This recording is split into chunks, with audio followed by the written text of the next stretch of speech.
get into the Raj Kaul podcast. Today I've got a very special guest who I've seen on social media. I didn't know that we're actually linked between my cousins, Suki, which we're going to find out and talk about in a second. Yeah, Gus Campbell or Gussie G. How are you? Campbell, Gussie G, Angus Campbell, aka myself, yes. Yeah, how you been? I've been good, man. Yeah, just been enjoying the past couple of years now. Kind of had a bit of a resurgence back into my music and stuff. So yeah, all is good, man. It's so good. I've been following you on social media. So I saw actually the way I discovered you was through Tubbsy shared one of your posts. Yes. Yeah, of course, you know Tubbsy very well as well. That's another link we've probably got through Satrang. Yeah, I know Tubbsy really well. I thought, oh yeah, I remember this because for those of you who don't know, Gus was one of the original members of Satrang. Is that correct, Gus? Correct, yeah, very much so. So for those who don't know, Satrang, awesome band back in the day. Dolla, one of the biggest Bhangra tracks ever, UK Bhangra tracks ever. Yeah. So I'm assuming you played bass on that, didn't you? I did indeed, mate. Yes, yeah. So we'll get to that. Tell me a bit about your background before we start. Where you're from, and how did you get into? Well, just tell me a bit about your background to start off with. Well, I mean, I'm a Brummie lad, born and bred, you know, so there's that thing. But I'm also a third generation musician. Like all of my family were all singers, basically. It stems back to my sort of grandparents. So my grandparents had obviously my mother and my uncle, and they also became very musical way back in the day. Like, you know, kind of like, you know, proper, like, I don't know, English Desi folk music, if you like. Do you know what I mean? That's the kind of thing that they did. And then it was just a natural sort of, you know, things for me to do because I've always been around music since a very young age. So my parents' generation, we had pretty much most of their offspring got into music. Like obviously we've got my uncle Ian, whose sons went on to be UB40. I was just gonna ask you that. Are you related to UB40? Because I'm a massive UB40 fan. I love. Yeah, no, absolutely. Yeah, no, Ali Campbell, Ali and Robin Campbell are my cousins. That is amazing. Wow. I'm almost like in music royalty, like to me, like I'm one step away from musical royalty because I love UB40. They're one of my all-time favorite bands. There you go. Yeah. So you know they were, you know, it was, you know, it was meant to be, if you like. It really, really is in the blood. All of my family can sing. My mum, my dad, my granny, my granddad, all my uncles. The only one who can't sing is me and my sister. Like I inherited the musical gene. But unfortunately, I didn't inherit the musical voice. Do you know what I mean? What happened? What happened? I don't know. But I'll take the musical gene on board. Thank you very much. Do you know what I mean? So absolutely. You know, so it was just, you know, living in Birmingham, growing up in Birmingham, you know, we're probably one of the most multicultural cities in the UK. Do you know what I mean? And by and large, we all get on, really. Do you know what I mean? Yeah, so. Definitely.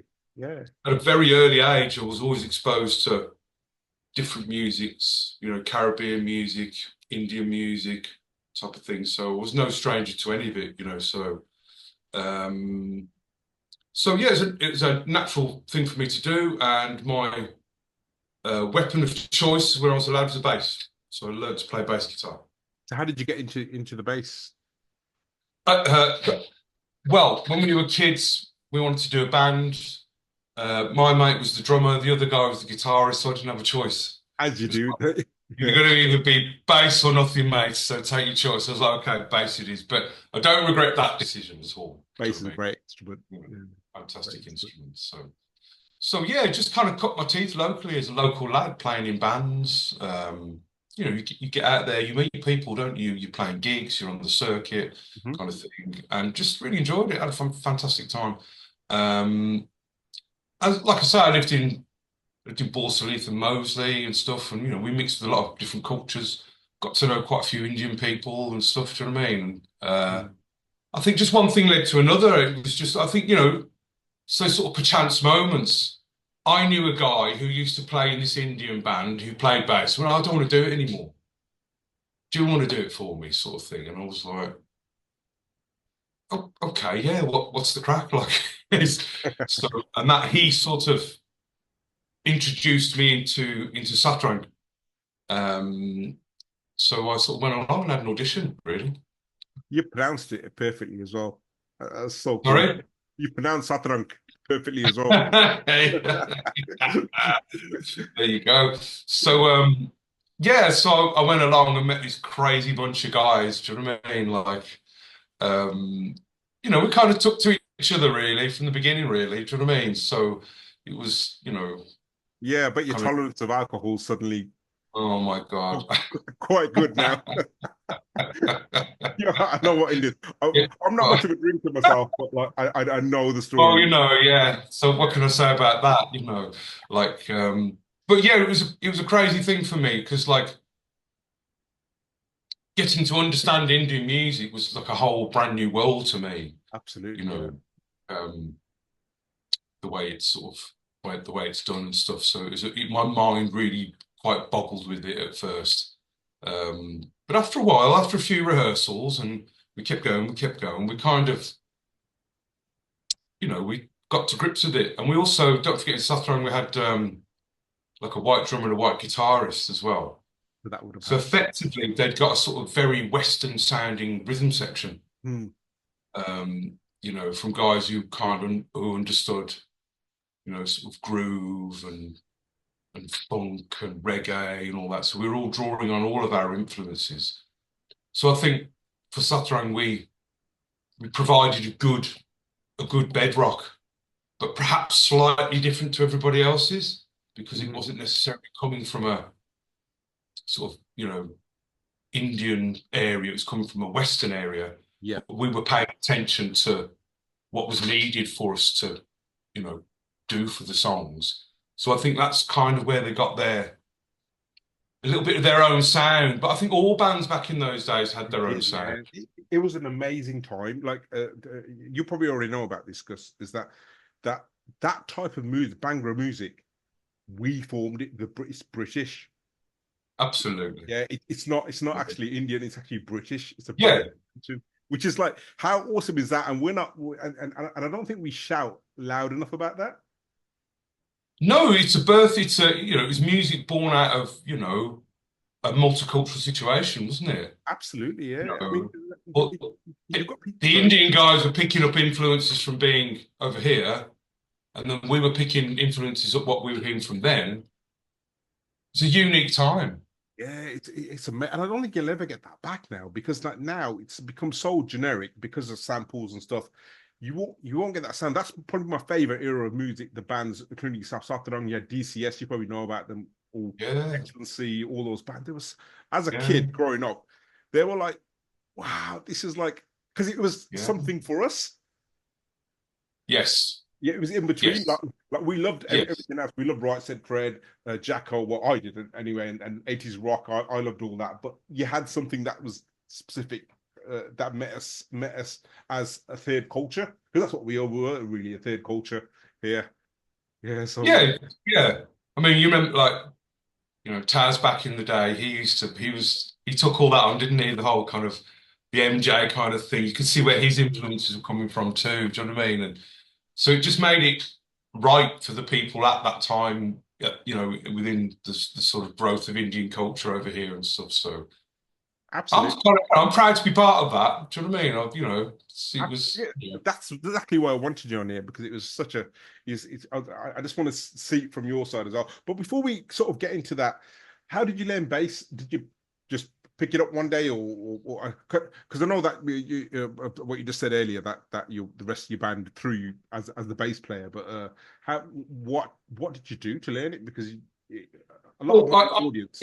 I was, like most kids back in those days when we didn't really have, there wasn't, these were the days where there weren't any jobs when you left school. There was nothing to do. Do you know what I mean? It was hard times. So we would just kind of amuse ourselves with music. I was self-taught for a few years. And I thought I was the bee's knees. I really did. I thought I was really good at it. But then I had this opportunity, what they called, I don't know what they called it, community program service and things, and they ran. They were running like a music jazz course, and I was lucky enough to get on it. So I had a year there where literally the government were paying me to go there and just learn how to be a better musician. And I was very, very lucky because I was mixing with a really great caliber of musician. So when I went there, I realized how terrible I really was. I really was just a beginner. And that year I sat down and I just went there every day, and until my fingers literally blistered, and absorbed all the other knowledge from all the other really sort of talented musicians there. By the time I finished that place after a year, I kind of knew what I was doing then. And I was sort of fairly sought after. I could maneuver through different genres of music. I was playing in funk bands. I was being asked to do gigs on the jazz circuit. I was doing little bits and bobs, sort of reggae. I made a bit of a local name for myself as a bass player.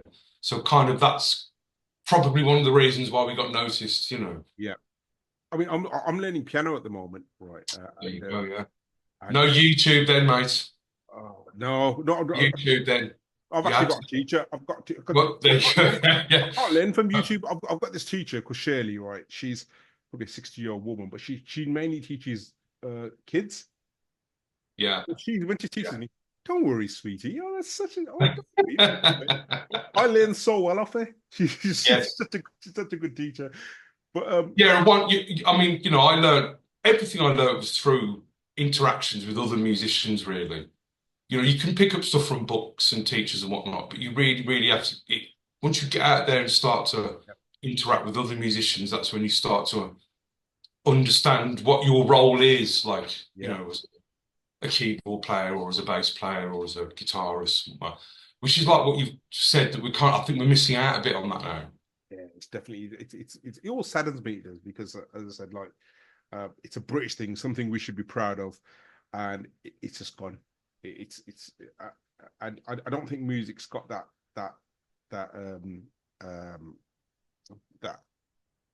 staying power now.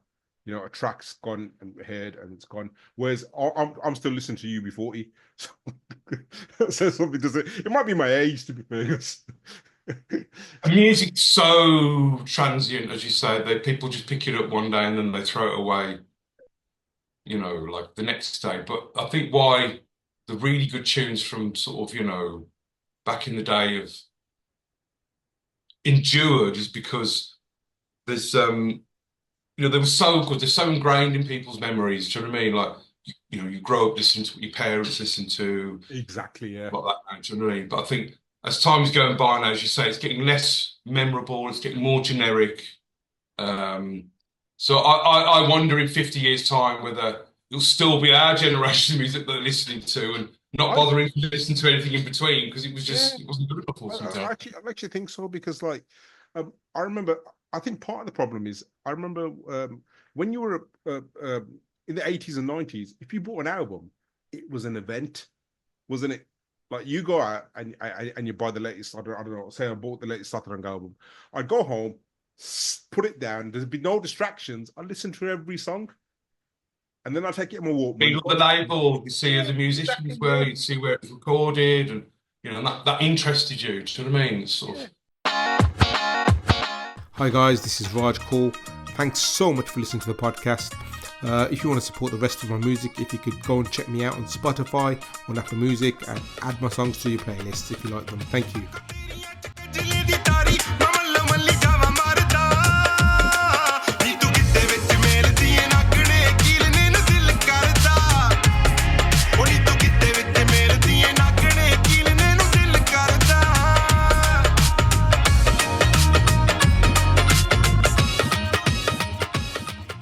And I listened to that album. That was my album for the next few weeks until I could afford another album. Yeah, of course, yeah. But there's a key thing here. You were listening, right? Exactly, yeah. People don't. They listen with their eyes now. Yeah, that's what it is. You see. So, like music, it's become a phone thing now. A lot of people listen to this on the phone, and if there's not a visual aspect to it, they just move on type of thing, So Exactly these the days. attention span's got shorter. It's got a lot shorter for music, unfortunately, It has, and these days you're listening to music, but you're doing 21 other things, aren't you? Yeah, that's it. So it's Well, yeah, that's modern life for you, unfortunately, isn't it? So yeah, yeah. you do. So what in terms of your bass, I remember you picked it up with the band. How did you just do? Did you just like sort of okay, start playing with the strings and think, okay, this is a note here and it matches with what they're doing? Was it like that or? Absolutely, yeah, because they didn't really know how to guide me because they didn't really know anything about what I should be doing. Like, it's like, What an amazing well, time! you're the bass player, you work it out, sort of Yeah, thing. Like, so because in reality there wasn't it wasn't a set instrument. Like, no, the keyboard player knows what he's doing. He's playing the melody. Do you know what I mean? And the dorky player knows what he's doing. He's holding the beat down, sort of thing. So I just sort of so listening to this great players, a guy from the great that was hard actually. I can't remember his name. I kind of a few listens to like kind of hear what he was doing. Had to listen to a few kind of records at the time, tried to work out what the guys were doing. But I think the awkward thing from when you cross over from Western to like Eastern music is there's a different sense of rhythm and a different sense of bar count. Um, because some of them not in the time signatures are totally different, and some of the songs. yeah, just odd stuff. It's like, in Western world, things work in eights and 16s and 24s, but then in Indian music, it might be like a six and then a two, Yeah, and then another, and then a 16. It doesn't, they don't work in the same sort of way. So you kind of you have to unlearn everything you thought you knew and kind of not as it's not as prevalent now because originally Indian music was based off Indian classical music. Yes. That was the foundations of it, and then you've got like Yes. sort of much like sort of Western classical as well. You've got so many different time signatures, and you've got like a beats called like Rupak, which is the 7-beat cycle, and Dardra, which is That's going into more classical side of things, isn't it? yeah. So you got those, and that's what Yeah. we were based on before. Even the melodies and stuff, and these guys, the people who were trained, any training they'd had would have been from that, and that's why you'd get that in the melodies and compositions as well. Yeah. Yeah, so. But there was always an awkward thing with Bhangra music was that when they'd finished a pattern, there'd always be like an extra 2 beats on the end of the pattern. So it'd be like and it'd go in kind of thing.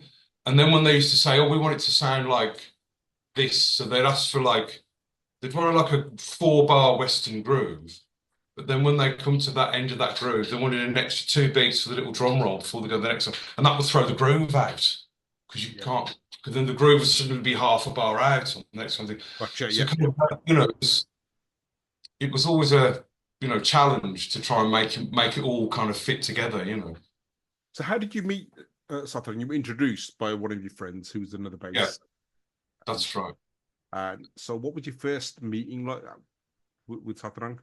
So the first meeting, yeah, was there was a rehearsal space up in Smethwick. I can't remember where it was, but it was somebody was there, and yeah, it was just like my mate came along with me, tried to explain to me what to do, but then it dawned on me that he didn't actually know what he was doing either. So I think that's why he'd had enough. And yeah, it was just like, as I was saying, my mind boggled. It really, really did, as to like, wow, okay, what am I doing here? Do you know what I mean? Sort of thing. And a couple of guys tried to help me out and stuff, but the whole thing was completely alien to me. The way the sort of the melodies and the chord movements and all the bar counts and all that sort of thing. So I'm not going to lie, I struggled at first. I really, really did, because I couldn't memorize anything because. No. I didn't understand the language, and I didn't, do you know what I mean, sort of stuff, and playing sort of keys I wasn't used to and stuff. So yeah, and they stuck with it. Do you know what I mean? They stuck with me and stuff, and eventually I started to pick it up then. And when Kelly and Seamus, who like the rhythms, when we started to pick it up, that's when we realised that we were, oh, actually, we can add something to this. Do you know what I mean? We can sort of add a flavour and a style, and that's when you could kind of hear Satrang's their style coming through. Do you know what I mean? It's that sort of thing, Well, you got So one of the most iconic Bhangra songs ever, Tolla Tolla, and yeah. the bass is crazy on it. Well, that's it. I'm pouring all my years of knowledge of jazz and soul and Yeah, funk in it. I'm just trying to, you did it. like music for me. If I'm not at my best all the time, trying my best, then what's the point? Yeah. So did you have to go home and like you must have to practice hours at home just to get that vibe, or was it just in the rehearsals? Or Well, no, yeah. I mean, like to be honest with you, we'd have if we could get all the guys together for a rehearsal. That would have been that was a great thing. But I literally learned it on the job. Do you know what I mean? Because you've got to remember here that like it's not a prominent instrument, the bass. no? So they're not necessarily paying as much attention to it as, say, the singer or the keyboard.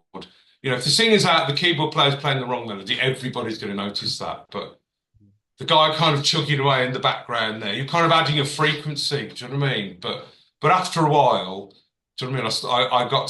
I got to learn the set, do you know what I mean? And then That's quite strange I mean, it because was like 3 hours of music at a wedding. yeah, You'd be playing for 2, 3 hours. It was, and then you had to play requests and then all this yeah, type of thing. You're like, I don't know that one. It's like, I just about to say, Gus, that's quite strange because like as a musician, for me, bass is one of the most significant things because it just otherwise the band sounds empty yeah, without the bass player. yeah, it's true. I suppose that's with experience, isn't it? So Yeah. It pins the whole thing down. The bass and the drums, they've got to be right, especially as you say, particularly to Bhangra, not necessarily say classical or semi-classicals. That's not about it's about. yeah, But with Bhangra, it's got that Western power, that energy of the kicking drums and the loud bass. It really gives it that energy. Do you know what I mean? Maybe got the doll and the dollock going as well. It's a sound, isn't it? It certainly used to fill those halls when we were bashing away at it. I can tell you, mate. So, what was your experience of your first of your first Indian wedding? I wish I could tell you which one that was, to be honest with you. But if I'm really honest, it'll have probably been the night in Smethwick. Really? That That's still going, that is. Is it really? Yeah, it's Oh still my going. life, yeah. To be honest with you, I've got memories of the that's I think that's where we started out, the night in at Smethwick, but that was always an interesting time. But then we started to play all around the place. We got we were played most cities in the end, I think, so where there was an Indian community anyway. So Because I remember when I was a kid, I used to go to Suki's house. He wasn't there. I think after you guys, Satrang, he was with Anarchy. that's right, Anarchy, yeah. Yeah. So, Oh, but he was never at home. And when he was at home, he was playing keys, or he had an Atari. What was it? Atari ST maybe. He was doing his Atari, music. yes. Yeah. I remember those. Yeah. I think the weapon of choice with the keyboardist then was a Korg M1. You got a Yeah. Korg M1 or a Roland DT50 or something. I can't remember it, but that was the sound of Bhangra back in those days. So I've been brought up with that, like musicians coming home and stuff. There you go. So I know I always made a joke about keyboardists with the Bhangra band. I say, look at keyboards. So I bet you C sharp and D sharp are broke, aren't they? yeah. To get that tumbi sound. Absolutely, yeah. Wow. So okay, so tell me about you started with the bands. Any really memorable stories you want to tell me? Quite a few, but They're not not that I PG. could probably repeat on this show. Yeah, loads of memories. Going to playing somebody's wedding in Toronto. That was fantastic. They flew us out to Canada, and we stayed in this guy's house, and we did a couple of gigs over there and a wedding and stuff. That was really memorable. Going to San Francisco as well. Wow. We did a gig over there. It was brilliant. Hebden Bridge was a really fantastic time as well. And made fantastic. They were culturally interested up there, and with sort of there was a white audience, but we were playing Bhangra stuff, and they were really interested in stuff. So yeah, some really memorable gigs. I mean, we were up and down everywhere really. We used to be down in London doing the daytime ones. We'd be at Crystals in Nottingham midweek doing a gig and all that kind of thing. So we I've never did been to there, but I remember Crystal. I've never been to there. But... yeah, it was a big Bhangra night that was. Like if you were doing that, you were somebody like. Do you know what I mean? So yeah, all sorts. Playing massive golf clubs with guys coming in with 6-horse carriage and all that kind of thing. The way the Indians like to show off when they're getting married a little bit there. Do you know what I mean? So yeah, funny story. So we're at a wedding, we're on stage, and this guy's come up. He's like, "Oh, hi, how's it going, guys?" and all that, and asking what you play, and he's going, obviously he's interested in me. Oh, what do you play? And I was like, oh, I play the bass. And he's like, sort of bass?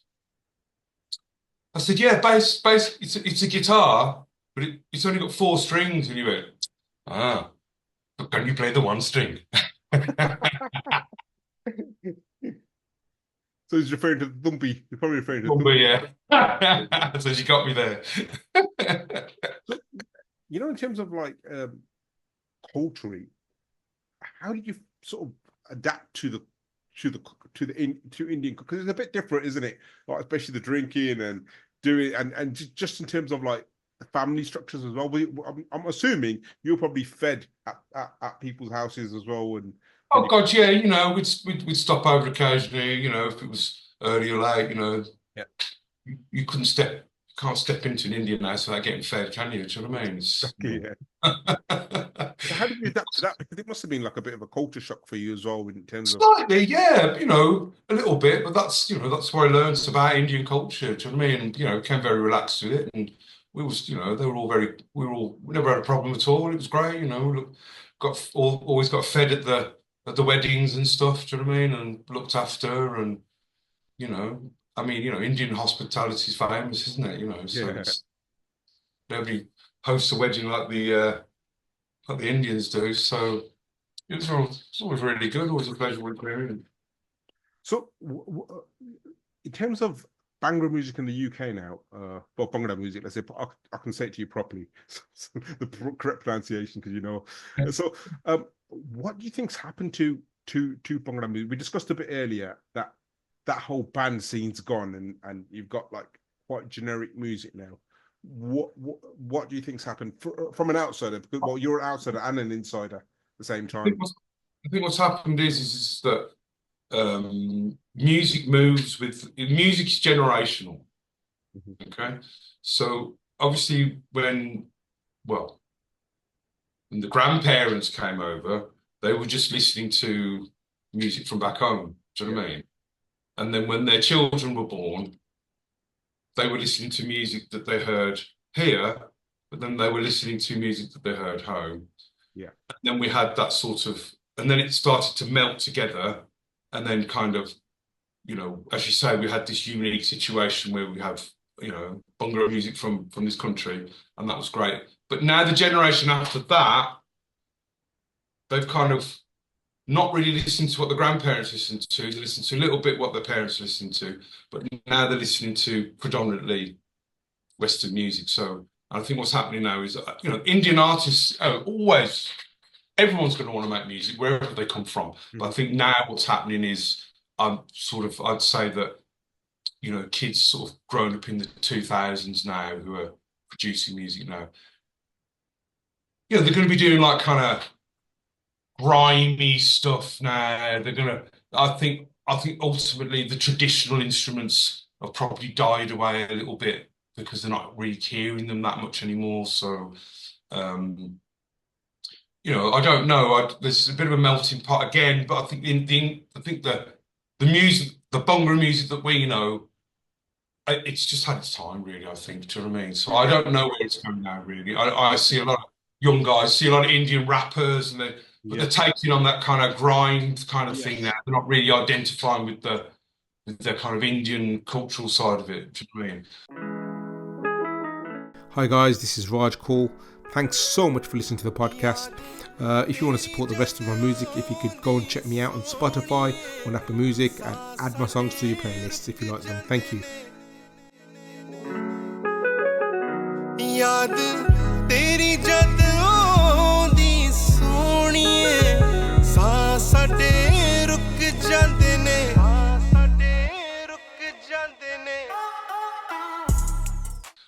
I don't even mean that. I mean, like, the whole band scene's gone. Yeah, it's gone.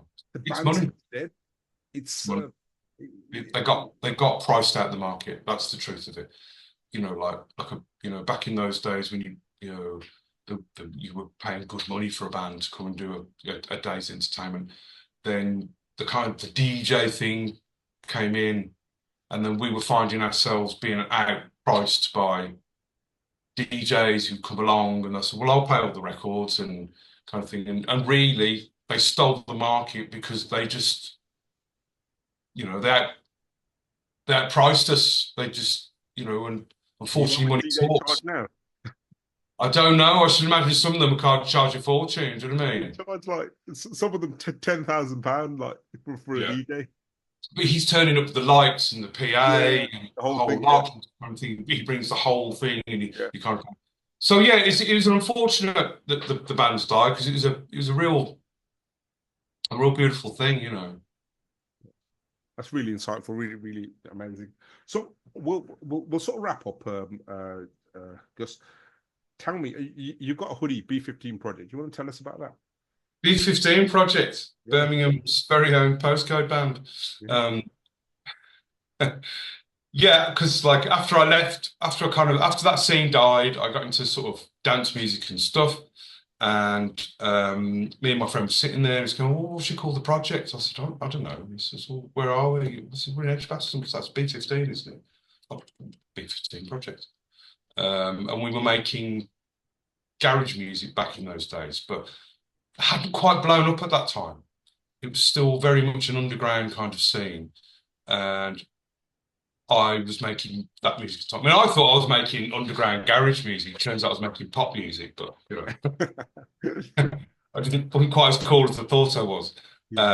So yeah, we were just bumbling along. We just literally, I don't know, we just had a lucky chance. We got hold of some records. We were able to remix. One was called Birmingham Crew, which is just still to this day absolutely, killing it in Birmingham. And then we made another track called Girls Like Us, and it sat in the CD in an office for a year doing nothing. Just nobody knew anything about it. And then a lass from London came up from EMI. The record company played it to, and she went, "That's a hit record." And they're like, "Really?" And they're like, "That's a hit record." And she wasn't wrong.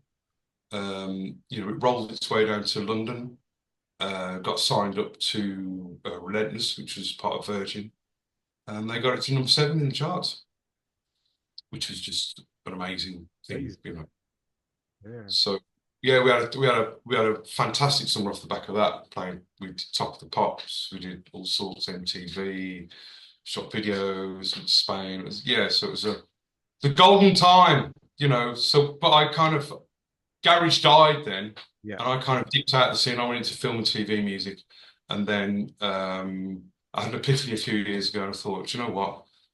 I'm going to teach myself to DJ. I'm just going to get out there and have a bit of fun with it." And that's where I am now, out and about now with the B15 Project. I've been having a real good time.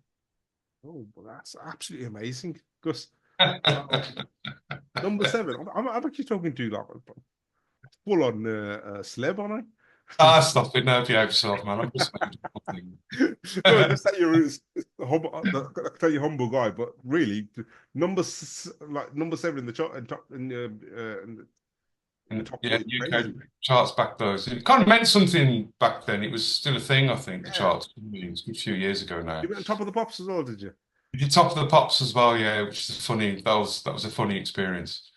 As a child, as a sort of somebody who's grown up with that, and then becoming a musician himself, it was quite literally the last place on earth I would ever expected to have found myself as on Top of the Pops. But when we were staging on there, it was a bit of a pinch me moment. It's like, my God. What was that You like? know, Right, the whole. it's just the whole thing's surreal. It's kind of bizarre because obviously it's a working studio. So the guys that are there, it's just another day for them. You know, they're shooting Top of the Pops all the time type of thing. So but we're going there and we go to the cafe, and of course it's the same studio that they shoot EastEnders at. So like we're sitting in the cafe and there's like, you know, Patsy Palmer and all this, oh, how's it going? All this kind of thing. So we sit there eating beans on toast with the crew from and all the cast from EastEnders and all sorts of stuff. So, wow. And then we get into Top of the Pops and it's tiny, a tiny little studio. Like you think everyone thinks it's huge, but it's absolutely tiny studio kind of thing. So you know, we had our own dressing room. That was the thing. Hey, look, our own dressing room, Top of the Pops. So yeah, it's a slightly surreal moment, but one I'll never forget. That's for sure.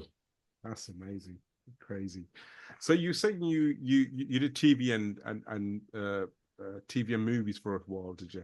So have your tracks been in any famous films? Gosh, yeah, no, I mean, I've got a 20-year sort of career in film, TV, music. I've had a track on the last Blade Runner movie. Really? Wow. Yeah, I've had one of my tracks used on a James Bond trailer movie. I've got quite a few tracks on some Marvel stuff. All sorts, really. About 3 years ago, I did a 20-track Bollywood album as well. Really? You know, I'm going to message you afterwards because you're going to send me all these links afterwards. So I know for a fact if you watch anything Indian on Netflix, I'm guaranteed you already know my music. So wow, yeah. I've just interested. I've just signed a sync licensing deal with a company in America called 10 West. Okay. Yeah. So that's in the process. I've done 10 of my my Bhangra tracks I've done. That's it. Yeah. That's it. I say the Bhangra, but there's a garage track. There's like an electronic Bhangra track, and so they've got influence. They've got they've got that influence in them. Yeah, but then I've got some traditional sort of UK style Bhangra, about 2-3 proper Dumbi and Dawn and that kind of vibes in there. So this company, they like the track, so they're in Hollywood somewhere. They do stuff like WWE, stuff like that. So that's it. Yeah, comes out a bit. Yeah. Yeah, no, what? But don't. This stuff's slow burners. You see, what will happen is it will take it off you. They'll put it into the system. Yeah. 2 or 3 years down the line, you look at your royalty statement and go, oh, it's got used on that. Oh, it's got used on that kind of thing. You know. So, I mean, you know, not to blow myself up here, but my royalties can be like 600-700 pages long.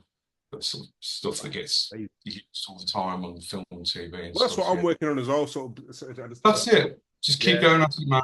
Yeah, it's a long process. It's a slow burner, but I mean, you know, it sort of took me 20 years, but I'm in a lucky position with it now. So I was speaking to you. Do you know Diamond Dougal? I know Diamond, yeah. Simon and Diamond from back in the day, yeah. Such a nice guy. Honestly, just like he took half an hour of his time, right? He's a busy guy, and he schooled me on sync licensing. So he rang me up and told me everything about it, ins and outs. Fantastic. How to get into it. I mean, who does that these days? Oh, it's good, isn't it? It's good, man. You should be here to help each other, not hinder. Do you know what I mean? So we do better when we all come together. So yeah, I'll always. If you're so what's the future for yourself? It's the future for me. Like, so the future for me right now is I've really, as I say, I've really started to enjoy DJing. It's just something I enjoy. I mean, I've always enjoyed sharing music all my whole life through being on stage, through playing. So whether it's a bass, whether it's a keyboard, or whether it's a set of decks, it's just something I like to do and where to be. I don't necessarily have the day-to-day pressure of having to sort of make ends meet in the studio these days, so I can kind of pick and choose kind of what I want to do and stuff. Yeah. So I'm just growing my DJ world at the minute. I've been, you know, I'm doing sort of original mashups and edits now, stuff that nobody's got. So creating my own unique music so I can bring that to the table for when they book me and stuff. So Right now, yeah, that's definitely my focus. 2025, I intend to be on a festival. That's my next goal. I did Ibiza recently. I've done a wedding. I've done a private party. I've done a Christmas party. So I'm knocking them all off the list. Festivals. You'll be in Glastonbury next year, hopefully. Well, not Glasgow. I wouldn't utter those words to myself, but you never know. Keep going. It's interesting. My wife did apply for because my wife manages me. She does all my bookings and stuff like that. Okay. She did apply to Glastonbury. Yeah, but it's a tough one, isn't it? It is a very, very tough one, you know. So I'm hoping to do potentially going over to Croatia next year to do a festival over there potentially. There's a few other bits and bobs, but yeah, that's what I'm doing. That's amazing. Yeah.